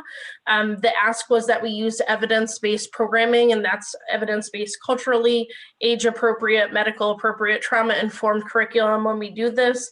And that we're really integrating the TAG 5 Essentials for Adolescent Health, which are about safe spaces for teens, a way for teens to feel like they have a leadership opportunity, a way that teens are connecting with their peers and their parents, taking responsibility for their health as well, and that we monitor and evaluate implementation of this, and that we're sharing the results of our findings. So the evaluation component of this Tier 1 pregnancy grant that we provided was really an evaluation on implementation of the grant. Next slide, please. So when we thought about applying in Indiana a year ago, we looked at our teen pregnancy rates here. These are the rates, as you can see, on a steady decline from 2010 to 2019. However, Indiana still has higher rates in the 15 to 19-year-old blue line there at the top, and when you break it down in just the 15 to 17-year-olds, still slightly higher than that light blue US rate. And so you can see the overall 15 to 19-year-old teen pregnancy rate at 20.7 here. Next slide. We also wanted to look at teen pregnancy rates and the disparities that exist. So if you look here at the map on the right, this is a 5-year scope. If you are looking at the darker green counties, those are counties with the highest teen pregnancy rates. The light gray are the ones with the lowest rates. However, when you look at the US national average of 17.6, you can see we have counties as high as 45. This is significantly higher than the US national average. When we break it down by race and ethnicity, we have the highest rate in non-Hispanic Black youth. We still have a higher rate in Hispanic youth, and the non-Hispanic white rate is also higher than the national average. We also wanted to look at this by rural versus urban. And you can see our urban areas are doing slightly better here with a rate of 20.2. And that rate is higher by geography in the rural area at 27. This is per 1,000 live births here. Next slide. This grant opportunity also really wanted us to look at our sexually transmitted infection rates. If you aren't aware, teens ages 15 to 24 account for over 50% of new STI infections. The most prevalent in this age group are chlamydia and gonorrhea. And if we look at some of the disparities here, we see in Indiana, non-Hispanic Black youth, they are 6.7 times more likely to contract chlamydia than non-Hispanic white youth. We are looking at, they are 8.6 times more likely to contract gonorrhea. And still here in this top, I know it's a small graphic, in this top red line for 15 to 19-year-olds, HIV infections are on the rise, and they accounted for nearly 7% of our new cases in Indiana in 2018, between that 13 to 19-year-old range. Next slide, please. So Indiana's approach and pitch to the Office of Population Affairs was really looking at leveraging 3 different points. One, we wanted to target individual adolescents. We also wanted to think about their connections to others, as we found that those connections were lacking through our needs assessment as expressed by teens themselves. So what is their connection to their peers? What are their connections to their families and caretakers? And then what is their connection to their own health? Like, how can we wrap our hands around them with primary care providers that are teen-friendly clinics? And so we're doing this work here in Indiana with 3 different interventions that we're using. Our main one is a life skills training, that's Botvan Life Skills. This is conducted both in school and out of schools with some of our sub-grantees that we are awarding around the state. If you're not familiar with life skills, it is less about teaching abstinence or teaching comprehensive sex ed. It is more about building the skills that teens need to be successful in life, as expressed in the name life skills. So we're looking at communication skills, negotiation, healthy relationships, advocating for themselves, making critical thinking decisions and tough decisions, really skills that will carry them on through life and forward out of high school. Our second approach to this is a model through Be Strong Families. It's called Parent Cafes and Teen Cafes. If you haven't heard of them, they are a way to gather families. The parents are gathered separate than the teens and really talk about some of the 5 resilience factors and building resilience for youth and building resilience for parents. This is just getting them together and having a conversation about what is hard, what experiences are you going through, how can you help your peers and help your fellow parents in raising a family. And then lastly, we are using a model borrowed from the University of Michigan called their Adolescent Champion model. They are replicating this in at least 10 different states around the US right now. This is a model where we are intervening at the clinical level. We are approaching either health systems, pediatricians, family docs, and helping them be adolescent friendly. That comes down to the physical atmosphere of welcoming teens, to the training of staff and how they're talking to youth when they're there and taking charge of their own health, to consent laws in the state and making sure physicians are aware of what those are. And so this is hopefully a change to help teens really take health into their own hands, and then on the flip side, have providers that are welcoming to those youth coming in. Next slide, please.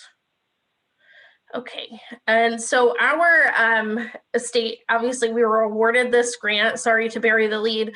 The total funding given out was $56 million for a 3-year grant cycle. We were awarded the very tippy top of that grant. We were $1.45 million per year. And so we started this as of 7/1/2020. We are really excited. We have 6 implementing partners around the state.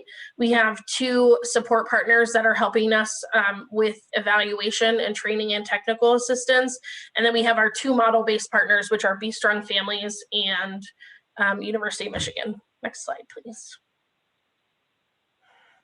So here's just a scope of where we are starting our work. And this is, again, where we started in the middle of a pandemic with what we could work on at, as of 1/1 this year, when our partners started to implement the program. This is by no means where we will end at the end of year 3. We have already had, you can see here, we're partnered with the Indiana Alliance of Boys and Girls Clubs here, working in 4 counties. They have already asked to expand to 10 more, and that's just 4 months into the program. So we're sort of covering a mix of some of those rural areas that really wanted to work with us. As I said, we're working in schools, we are working after schools, we are working with systems involved youth, we are working with a lot of our partners in JAG programs around the state. We're also working in some urban areas as well, and really targeting those communities with some of those higher teen pregnancy rates. Next slide, please. And as I mentioned, we have 2 great partners. Healthcare Education and Training, located here in Indianapolis, is really helping with technical assistance and training. A huge part of this grant is fidelity monitoring to implementation. So we are doing an implementation evaluation, helping monitor the dose that students are receiving, taking surveys before and after, making sure they're learning, and partnering really closely with the Indiana University Adolescent Medicine folks as well, who are doing that project evaluation. Next slide. And then lastly, as I previously mentioned, we are partnered with the University of Michigan. That Adolescent Champion model will be rolled out to anywhere from 6 to 10 healthcare providers in year 1. That will launch in June of this year. And then once we go through a whole cycle for a year, we will roll that out to another 6 to 10 clinics around the state. And then, of course, our staff at the State Department of Health will be certified to roll that out to even more providers, should we choose that's a good model for us here in Indiana. The Parent and Teen Cafe model is with Be Strong Families. All of our 6 partners and our 2 implementing partners have been trained in Be Strong Families model, and we'll start implementing this at the community-based level here in the next month. Next slide.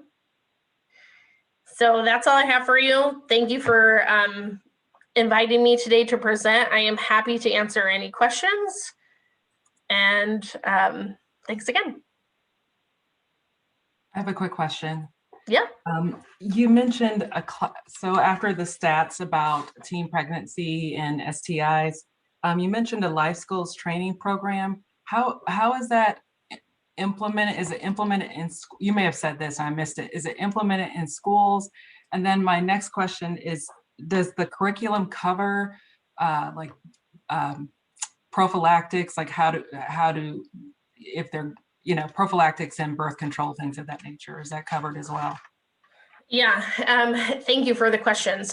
For your first one, it is a curriculum that can be implemented in school as well as after school. So Boys and Girls Club does all after school programming. One of our partners in Clinton County is working with systems involved youth. So they are meeting them where they are.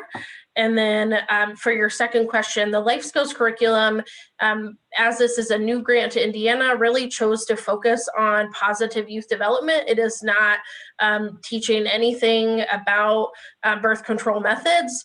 They have a lot of evaluations that are done on a national scale that building this positive youth development in youth is giving them the power to make their own decisions when it comes to their healthcare, which hopefully partnered with that Adolescent Champion model has the outcomes that we're intending to have.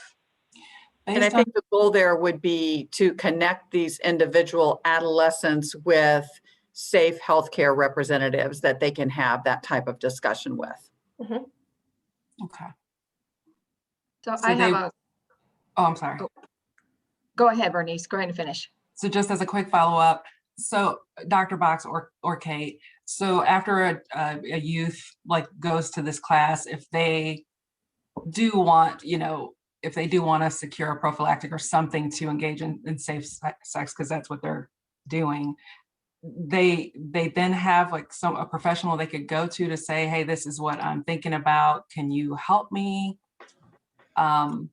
I haven't been a teen for a long time, so I'm just trying to, what do they have available to them? And then I try to think back to if I, would a kid be so bold or would a youth be so bold as to do that? And so I'm just trying to get an understanding of if kids are getting the tools they need to protect themselves and their health in the long term.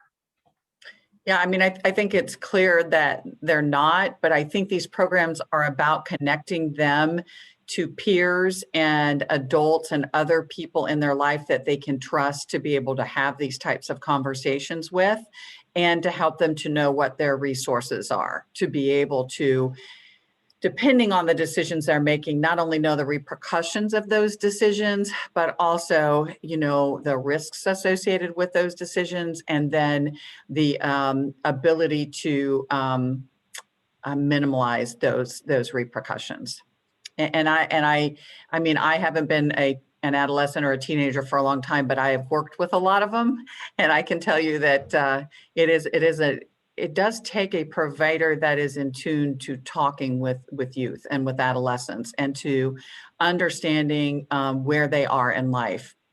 And what I love about all these programs, it's about helping youth not just to take control of their lives, but rather than just be followers, to become leaders, right? To have the resources to be able to be leaders amongst their peers and other individuals, so that they are more likely to make better decisions for their life. So the question I had was looking at teen pregnancy and foster care. And is there any way to identify youth that have been in foster care and overlay that data with the data that you have, Kate? Yeah, I am definitely open to that and willing to overlay that with any data you already have. I mean, our partners are great and looking for ways to expand and reach more youth. Part of the grant requirement is really reaching at least 25% of the youth in whatever catchment area they're saying. So if it's 25% of youth in this county, that's who we're reaching. And so we're more than happy to look at that and see how we can reach more foster youth. Yeah, that's Terry. Just send me an email, and I think that's a discussion with our data team and see how we can do that safely. Thanks, we'll do. Can I ask a question too? And I know several of you have heard me ask or question it, and I know we have Katie Jenner with us as well, and I've shared it with her a little bit too. I think as far as maybe starting the discussion in the classroom, that having, and I know we put a lot on our teachers, but to open up a discussion to talk about what life might look like if you have a child, or what life might look like if you choose not to. And I know Dr. Box, I know we've had this discussion a couple of times, but I'd really love to create a program in our schools that we can reach more kids. And I think that is an excellent point. And I don't think it even has to be a burden on teachers. I know that there are people out there more than willing to go into schools and offer this kind of information. And with the drawback and even the health that students take now, they're getting very little exposure to support from a mental health standpoint, or support for their life choice decisions, whether that be, substances that they're using, or risky sexual activity that they're engaged with, or, suicidal thoughts. There's just not a lot of support there right now for that kind of education in the school system. I, however, would be more than happy to work with Department of Education from a health-based standpoint, with Dr. Sullivan with regards to mental health and substance use disorder, and work to reinstitute some of that in the school system as supported across the state, because some school systems would not support that.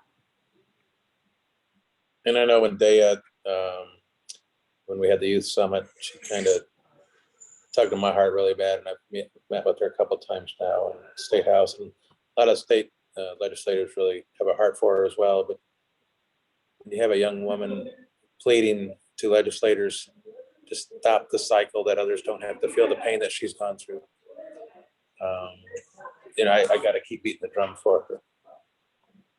Yeah, and I agree with that. I know people look at me and say, well, things like your community health worker program, My Healthy Babies, that, you know, engages with someone who's already pregnant and the family, you know, that woman's already, that young girl's already pregnant, blah, blah, blah. But the reality is, I think we need to help youth at that age see that there is still the ability to get your education, to get further job training, that you don't have to continue to have multiple children under the age of 20, that there are other options out there for you, and to see their potential in that, which a lot of children or adolescents have not been able to see. So I understand exactly what you're saying, and have seen that and worked with patients my whole life in the office with regards to this.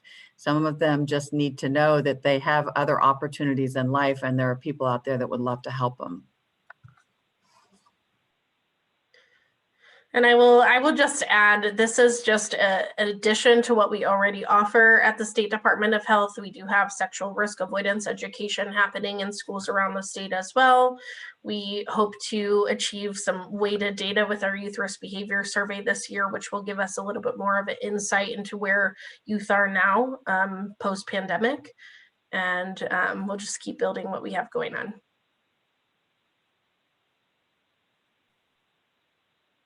Thank you, Kate, and thank you for all the information and for all your work, and great work with that grant. And it sounds like there'll be some other data to come off potentially from this discussion as well. So thank you again. We've got Heather Kestian and David Reed, I believe, next, presenting on Family First, as I call it. I guess it's Family First Prevention and Services Act. Thank you, John. Hope you guys can hear me okay. Yep, great. Morning, everyone. Good morning, commission members. Thank you for the opportunity to talk about a couple of things happening here at the Department of Child Services. We're going to discuss a couple of initiatives, one an Indiana-specific program, and that's called Indiana Family Preservation Services, and one is a national change in child welfare called the Family First Prevention Services Act, and update you all on where we are with our implementation of that federal legislation. Julie, if you could advance the slide. So I'm going to start by just talking briefly about why the department has prioritized preserving more families. I started here at the department back in September of 2017. There have been a lot of changes that have happened during my 3.5 very interesting years here at DCS. One of which was the assessment of the department that was completed back in 2018, early 2018, by the Child Welfare Policy and Practice Group.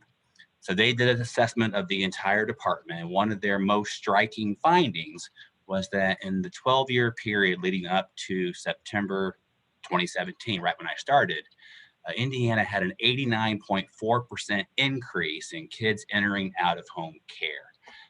That's a staggering number. We basically doubled the number of kids in foster care in our state during that 12-year period, peaking at over 20,000 kids in our state with a population of 6.6 million. You look at our neighboring states during that exact same time period, and all but one actually had a decline of kids coming into out-of-home care, and the one state that had an increase was Kentucky, and theirs was a comparatively modest one to our pretty dramatic increase. And what we know in research, and hearing Nina talk earlier, as well as the other presenters, we know what entering foster care predicts for kids. And sadly, their outcomes, the long-term outcomes of former foster youth, are heartbreaking. And so we needed to really address this issue, and we developed a new program, again, called the Indiana Family Preservation Services, to try to keep more families together and do it safely. If you could advance the slide, please, Julie. So why Family Preservation Services? Why did we make this shift? Well, we have been talking really since I first started here about trying to go away from fee-for-service for how we reimburse providers for the work that they do with families. Indiana became a primarily fee-for-service state back in about 2005. And there's evidence that we aren't necessarily getting the kind of outcomes for families that we want to see with fee-for-service, as evidenced by the previous slide and that dramatic increase of kids coming into foster care. We wanted to look at other ways to reimburse providers for their work that they do with families.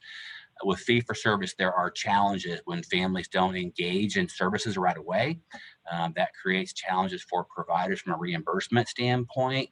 And if providers can't get reimbursed for their efforts, they don't want to continue to try to connect with families, which results in families not getting support.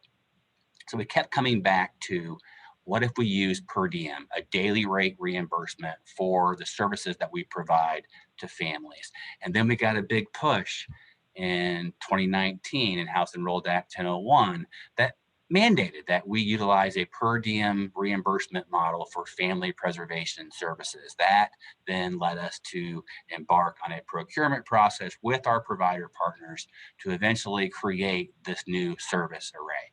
You can advance the slide, please. So what's so great about per diem? Why is per diem any better than fee for service? We talked about it a little bit in the last slide, but in general, going to per diem will allow providers, our family case managers, and our entire agency to focus more on outcomes for families and not on billable hours. Providers are running businesses. They want to be able to keep their doors open and be able to meet their budget requirements. And having fee for service with inconsistent reimbursement was a real challenge for them.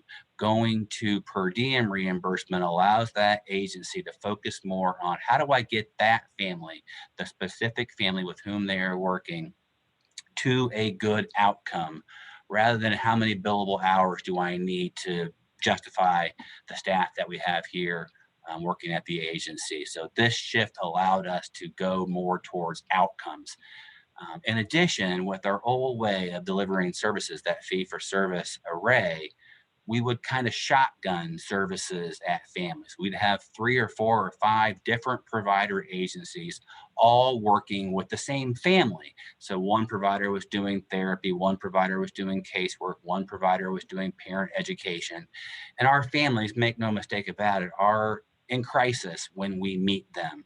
No one thinks clearly when they are in crisis, and throwing 5 different agencies at one family who's not thinking clearly in the first place just creates confusion.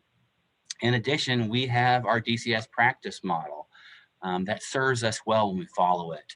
And it calls for us to team our cases, to talk with families, talk with service providers, talk with guardian ad litem and CASAs about how families are responding to our interventions. It's much more difficult to team a case when you have 3 or 4 or 5 different provider agencies all involved with the same family. So going to per diem, having per diem be our reimbursement model structure, we couldn't continue to have that many providers involved with one family. We were going to have one provider delivering comprehensive services to one family, which should reduce confusion, create better accountability as well. Again, with that many provider agencies involved with one family, it was really hard to know to whom to talk about service quality. If families got to good outcomes, it was hard to know to whom to give the credit. And if they didn't, it was hard to know who to talk to about how to improve their services. Going to per diem with one provider per family will allow us to measure outcomes at the provider level to really understand who are our best providers across the state. They'll give us much more data than we've had in the past. If you could advance the slide, please. So again, I talked about this, much more data about who our providers are that are doing the best work with families. In addition, there was some discussion earlier this morning about how our services impact families of color. We want to have that information as well, and going to, again, one provider per family all across our state with a real level playing field. This is one daily rate for all of our cases all across the state, all of our cases that we are trying to preserve. So we will have data related to providers, related to regions and counties, and related to race as to how these services are impacting families, which will allow us to focus more on preserving families safely. Providers who have these contracts must check on every family, see every child and every caregiver face to face, at least weekly, and report any identified safety concerns to the department right away. That means a phone conversation, not an email that gets sent that might not be read until the following Monday. They need to talk to somebody at the department if there are any identified safety concerns. And in addition, going to per diem will allow providers to really focus on teaching families how to utilize their own community resources without having to worry about how to make that time billable. in the past with fee-for-service, things like connecting families to food banks or helping them apply for entitlements like TANF or SNAP, were not necessarily billable interventions. But with this, providers know there's going to be daily reimbursement, and they should use their time in ways that help families connect to resources and get to better outcomes. So we incentivize providers to teach families about their own resources. And if a resource is lacking that would result in us having to remove the child, the provider has to use their per diem reimbursement to pay for that resource.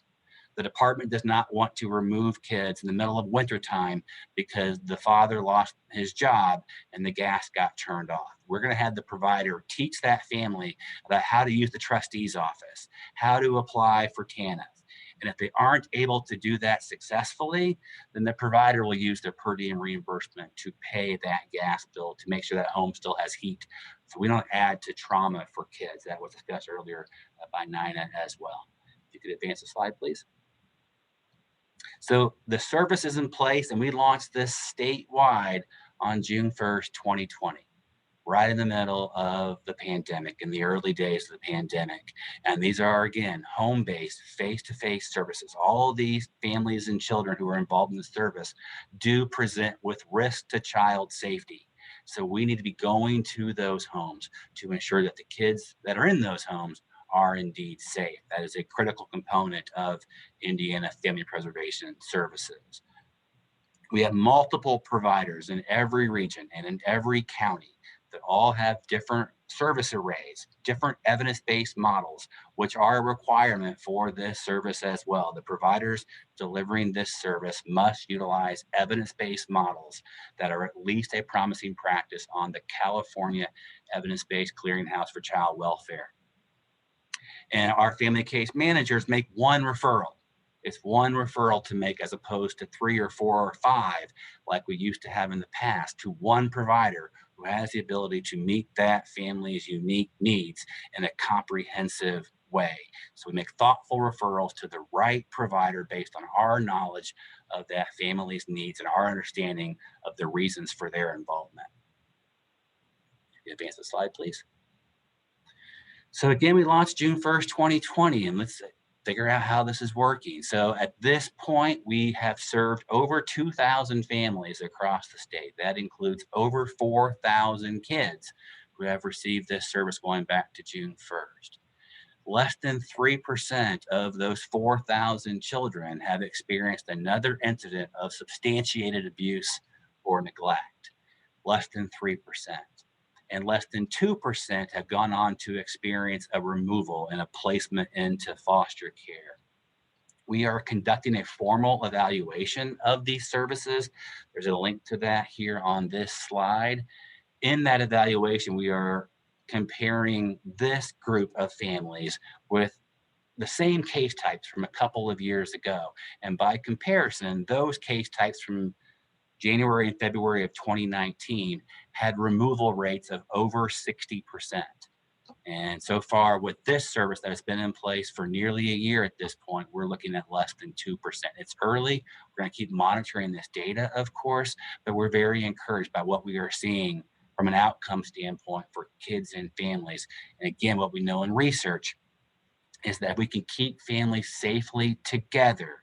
We predict better futures both for the kids and for the parents of that child. We have an entire page devoted to this program on the DCS website.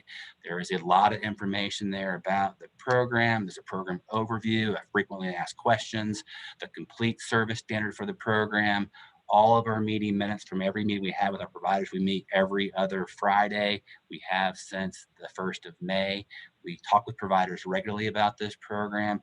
And I feel like having evidence-based models, concrete supports, and really intentional communication has helped to drive these positive outcomes for families and kids. With that, I'll turn it over to Heather Keston to talk more about the Family First Prevention Services Program. Heather?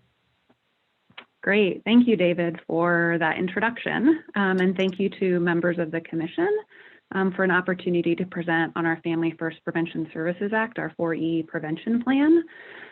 First, as David had mentioned, we have to provide evidence-based programs So that means well-supported, supported, or promising as rated by the clearinghouse.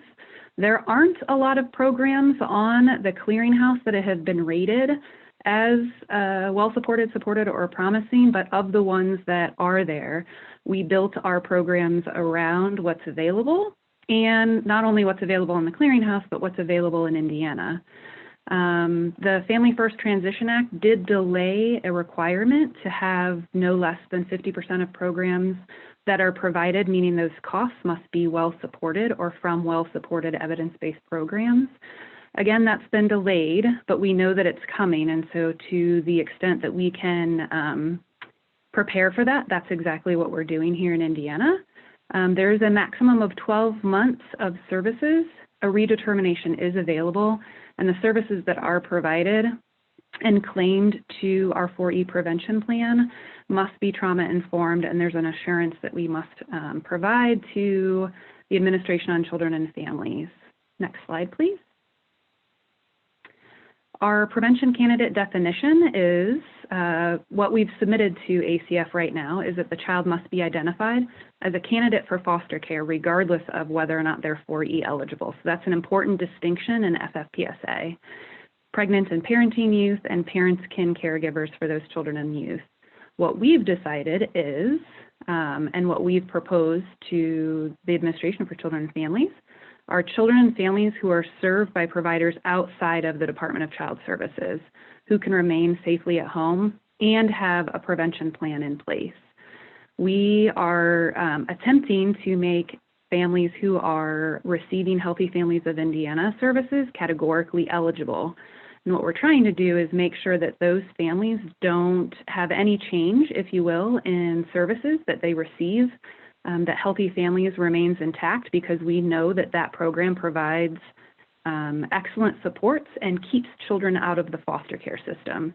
So we don't intend to change much about Healthy Families, if anything, with the exception of their current service plan being noted as a prevention plan.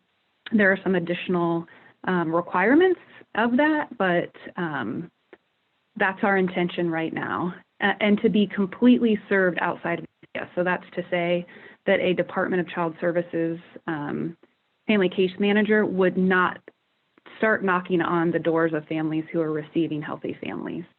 Next slide, please. Our next one are children and families who are served by providers and the Department of Child Services who have some sort of open DCS case.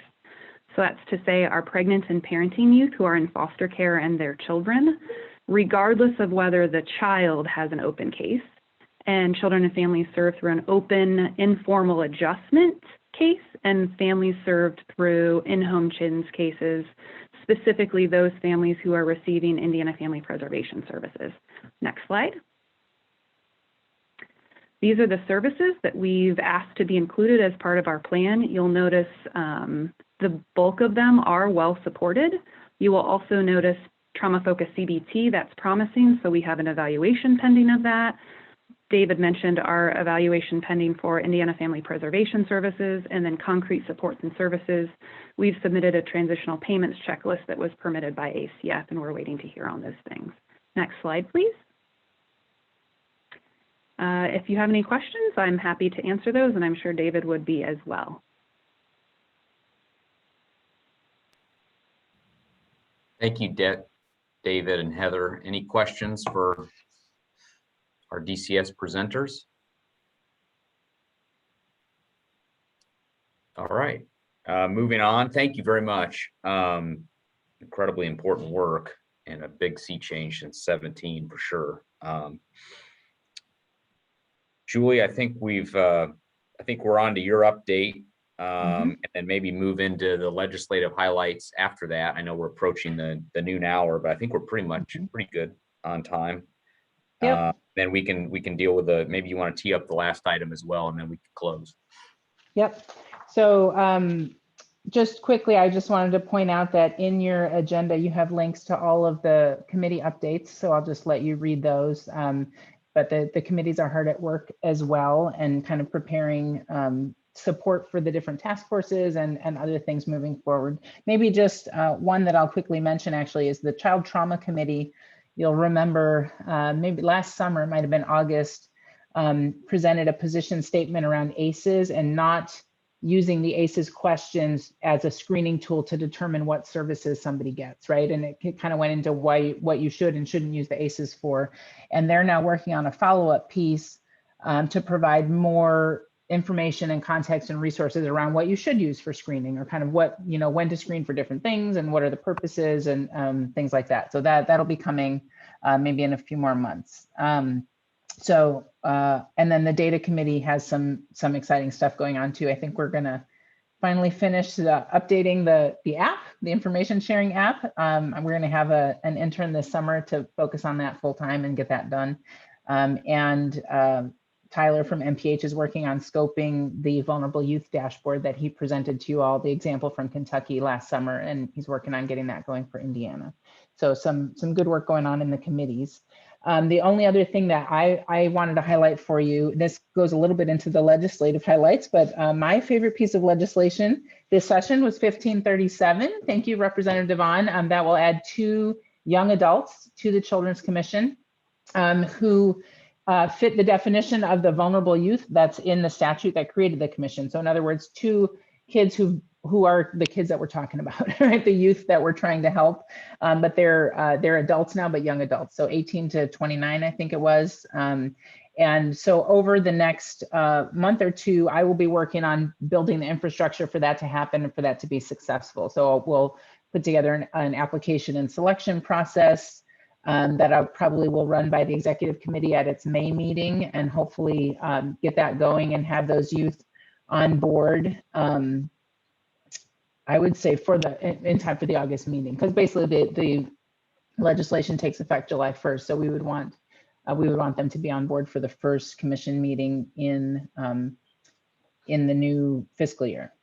Other than that, I have my bill tracking spreadsheet on the website. I try to keep it updated, and of course by tomorrow it will be completely updated. I think most things have gone through.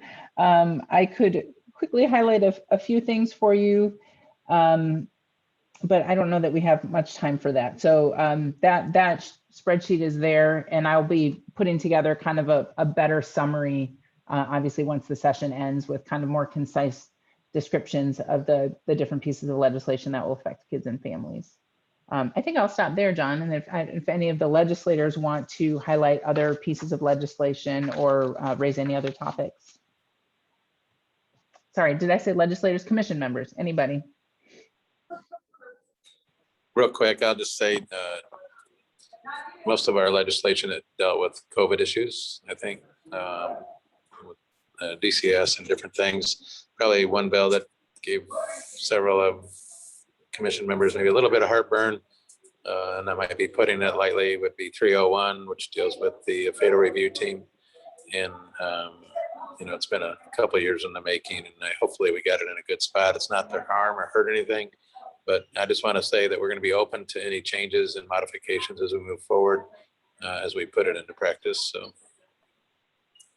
thank you for all your work, Representative. I don't know if we have Senator Donato as well. I know she's had a good session as well. And I just want to thank everybody as well for all their participation and input through the whole process. And certainly at these meetings, I mean, the turnout for these are long meetings, and they come at not always the most opportune times, but we can't plan that all out. But I just want to thank everybody and some of the new participants and presenters as well. I think our participation has only increased, and certainly interest, and the word is out on this commission, and I think we're going to need to all continue to evangelize about what's going on here moving forward. So it's very exciting stuff. Any other comments on legislation before we move on? Great. We will approach the next meeting, and I think Julie, can you remind us what the date is on that? June 16th is the next meeting. What format did we? And we decided to stay with Zoom for June and then try to get back in person starting in August. Yep, I think we're committed to an in-person in August, and just realizing that a lot of people are sort of geographically dispersed as well. we're certainly welcome to revisit that, but I think that'd be the goal, is just to get us all in person as things continue to ramp back up. I know that'd be refreshing for me as well. Any other meeting topics? I think we'll just have sort of a free-flowing email discussion as we move towards the next executive committee meeting. But is there anything anyone would like to bring up on this call as a continuation? I'm sure there will be updates on the council of state governments as we see things in the budget as well that may dictate some action or discussion. Any other topics that anybody like to throw into the mix before we close? Great. Well, I'll look for a motion to adjourn in a second, and then we'll shove off here. Second. All right. Thank you all for everything and all your work, and I'm sure we'll all continue to be in discussions as we move towards the next meeting. So thanks again. Thank you. Take care. Have a great day.